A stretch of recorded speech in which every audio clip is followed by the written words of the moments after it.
Good morning, all dear students. Today we will read about the religion. Religion means Bhakti movement.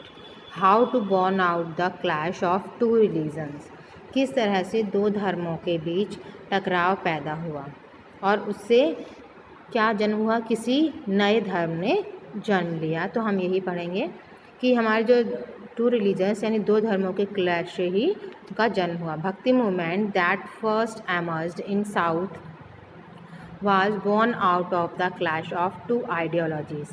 यानी भक्ति movement जो south में जो emerged हुआ था वो दो आइडियोलॉजी के में क्लैश होने के कारण हुआ था। क्लैश का मतलब है जब दोनों में ही किसी बात का विरोध हो। और वो दो रिलीजन कौन से थे? नैनार्स एंड मैनार्स, दो आइडियोलॉजीज़ थे। ये दोनों ही क्या थे? वंडरिंग सेंट्स थे। वंडरिंग यानी घुमक्कड़ साधु थे। बाद में हम क्या देखते हैं, मेडिवल पीरियड में जो भक्ति मूवमेंट है वो नॉर्थ में स्प्रेड हुआ और उसके बाद दो धर्मों के बीच क्लैश हुआ। जो क्लैश होने से एक नए धर्म ने जन्म लिया और वो क्या था? दो रिलीजन जो बने थे वो कौन था? हिंदुज़्म और इस्लाम, यानी हिंदू धर्म और इस्लाम धर्म। लेकिन 11वीं सेंचुरी में क्या होता है कि इस्लाम पहले से ही एक बहुत बड़ी ताकत था और उसने जो थिंकर्स थे और फिलोसफर्स थे उनको प्रभावित करना शुरू किया, यानी उनको अपने प्रभाव में ले लिया। गीत गोविंद जो कि जयदेव के द्वारा लिखा गया है 12वीं सेंचुरी में, इसने भी ये भी जो था ये भी दो धर्मों के बीच क्लैश था। संस्कृत में ये लिखा गया और ये किस पर बेस्ड था? राधा और कृष्ण के ऊपर बेस्ड था। और 15वीं सेंचुरी में इसने राधा कृष्ण के जो फॉलोअर्स थे उस पंथ को इसने इंस्पायर किया। In the excerpts from the book the writers beacons, तो लेखक की जो किताब है, लेखक ने जो लिखी है ये बुक, उसके कुछ पार्ट्स नीचे दिए हुए हैं। ये जो पार्ट हैं ये किस में है? पोइट्री में है। कि जैसे कि कोई जो होते हैं फिल्म के हीरो हीरोइन वो आपस में बात करते हैं, वैसे speaker to her of my desolation in separation from her, कि जैसे कहते हैं ना कि तुम्हारी जुदाई में मेरी जो ज़िंदगी है वो पूरी उजड़ गई है। तो इसी तरह से ये सॉन्ग के रूप में उन्होंने लिखा है गीत गोविंद। उसी के यहाँ पे कुछ पार्ट दिए हुए हैं। उसके बाद है cool moon rays scorch him, यानी जो सूर्य की जो किरणें हैं उनको वो क्या है? जो सूर्य की तेज़ हवा है वो शांत किरणें, यानी रात को जो चाँद निकलता है वो ठंडी ठंडी चांदनी देते हैं। थ्रेटनिंग डेथ, यानी उसके वियोग में वो मौत तक पहुंच गया है। Lovers arrows fall and hell lament his weakness. इसके बाद क्या होता है कि जब प्रेम का बाण गिरता है ना, जब कोई लव करते हैं तो वो क्या करते हैं? दुखी होते हैं। फिर है वाइल्ड फ्लावर्स गार्लैंडेड कृष्णा, यानी यहाँ राधा कृष्ण के प्रेम की कहानियाँ बताई गई हैं, उन्हीं के ऊपर है ये सारा पैसेज।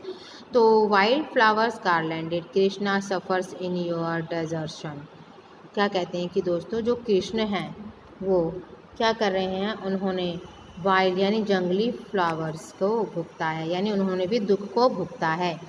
अब यहाँ पर कुछ क्वेश्चन पूछे गए हैं। Do you see any link between social and religious process, क्या ये पैसेज आपने पूरा पढ़ा, क्या इसको उसमें से आपको कुछ क्वेश्चन नज़र आए कि जो इनके बीच में सोशल और रिलीजियस प्रोसेस हो? What such link you find in the above exerts from गीत गोविंद, तुम इस गीत गोविंद का जो पैसेज है इससे क्या लिंक करते हो, यानी क्या जोड़ते हो? अब हिंदू सोसाइटी और सीन बाय फॉरेन ट्रैवल, यानी हिंदू समाज को एक विदेशी यात्री ने किस तरह से देखा? अल बरूनी जो कि महमूद गजनी के साथ भारत आया था, इसने इंडिया को बहुत अच्छी तरह से देखा, यहाँ के लोगों को देखा और यहाँ की सोसाइटी को देखा। उसके कुछ फ्रेंड थे इब्न सीना और इब्न राशी, जो कि हम पहले भी डिस्क्राइब कर चुके हैं। अल बरूनी बहुत बड़ा विद्वान था, मैथमेटिशियन था और वो ज्योतिष शास्त्र भी था। उसको पहले से ही कई भाषाएं आती थी, जैसे Greek, Persian, Arabic and ones in India. और जब भारत में आया तो उसने संस्कृत और कुछ रीजनल लैंग्वेज को भी सीखा। उसने तारीख़-ए-हिंद पुस्तक लिखी थी। तारीख़-ए-हिंद में क्या है, जो भारत का इतिहास है उसके बारे में है। इस बुक में उसने भारत के बहुत से पहलुओं को डिस्क्राइब किया है, स्पेशली यहाँ के जो लोग हैं, उनके रीति रिवाज हैं उसको। His accounts give us rare glimpse of the many faces of Indian society then. उस समय इसके जो बुक थी तारीख़-ए-हिंद हमें भारत की समाज के बारे में बहुत ही दुर्लभ चीज़ें, यानी जो चीज़ें हमें कभी देखने को नहीं मिली, इसकी बुक हमें दिखाती है। और ये इस बात पर हमेशा अम्यूज़ रहता है कि एक स्पेशल जो कस्टम था, जो रीति रिवाज था कि जो हिंदू वुमेन थी वो अपने हस्बैंड की डेथ के बाद शादी नहीं करती थी। ये इसको बहुत अम्यूज़ लगता था, यानी बहुत अच्छा ये बात लगती थी इसको। अब हम देखते हैं कि जो चोल किंगडम था वो कैसा था मेडिवल पीरियड में। साउथ इंडिया में चोल किंग था, एक बहुत ही शक्तिशाली एम्पायर था और जो इसका जो रूलिंग टाइम था वो था AD 1000 टू AD 1200। इसके जो रिलेशनशिप थे वो थे चोल, ठीक है, between the Cholas called the imperial Cholas with earlier Cholas mention in the Sangam literature is not clear. यानी इसके रिलेशन चोल राजाओं के बीच में थे जिनको कि शाही चोल कहा जाता था, और जो इसके पहले जो चोल राजाओं के साथ इसके जो संबंध थे वो संगम लिटरेचर में पूरी तरह से मेंशन नहीं किए गए हैं। चोल पावर में कब आए, जब पल्लव राजाओं ने अपने अथॉरिटी को त्याग दिया, यानी जब पल्लव राजाओं ने अपनी गद्दी को छोड़ा उसके बाद चोल राजा पावर में आए। चोल राजा जो चोल वंश था उसका फाउंडर था विजयालय, जो 19th सेंचुरी में था, और वो एक रियल आर्किटेक्ट था। और उसने जो फर्स्ट राजा फर्स्ट था और उसका बेटे राजेंद्र था, उसने रियल आर्किटेक्चर का प्रभावित किया, यानी रियल आर्किटेक्चर के बारे में बताया। इस समय during the heyday of the Cholas empire, यानी ये जो समय था ये चोल राजाओं के खुशी मनाने के दिन थे कि उन्होंने अपने राज्य को तुंगभद्रा से लेकर कन्याकुमारी साउथ तक एक्सटेंड कर लिया था।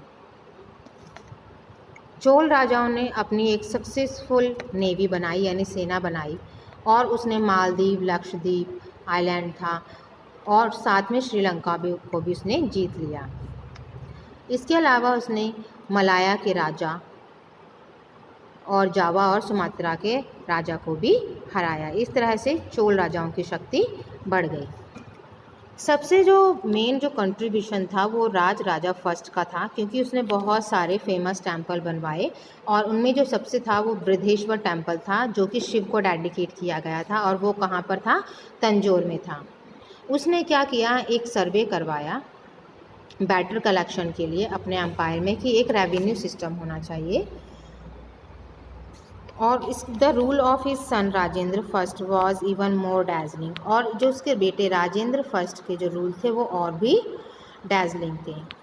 ही carried his arms up to Ganga in Bengal after defeating Pala king. उसने अपने राज्य को बंगाल में किसको हरा के किया, पाल राजाओं को, जो महिपाल था उसको हराकर अपने राज्य को बढ़ाया।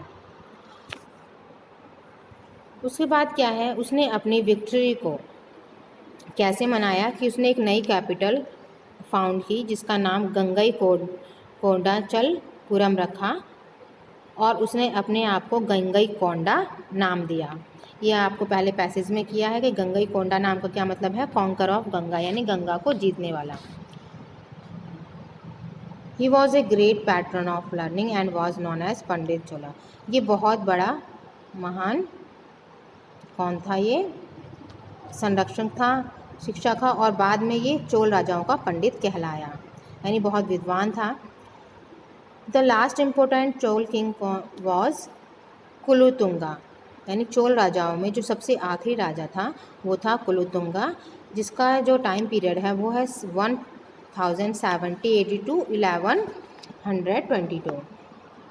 Under him the Chola empire started disintegration. इसके अंडर में, यानी कुल्लूटुंगा के अंडर में जो चोल एम्पायर था वो धीरे धीरे श्रंक होने लगा, यानी बिखरने लगा।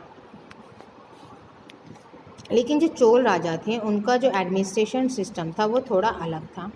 यहाँ पे विलेज लेवल पर जो लोग थे वो इन्जॉय करते थे, लोकल जो लोग थे अपनी मर्ज़ी से। ऑटोनोमस होता है जो स्वायत्ता, अपनी मर्ज़ी से वो वहाँ पर इन्जॉय करते थे। They looked after their administration with the help of self elected local body. वो अपने एडमिनिस्ट्रेशन को कैसे चलाते थे कि सबसे पहले वो सेल्फ इलेक्टेड यानी खुद ही चुने हुए लोगों के द्वारा अपना प्रशासन चलाते थे।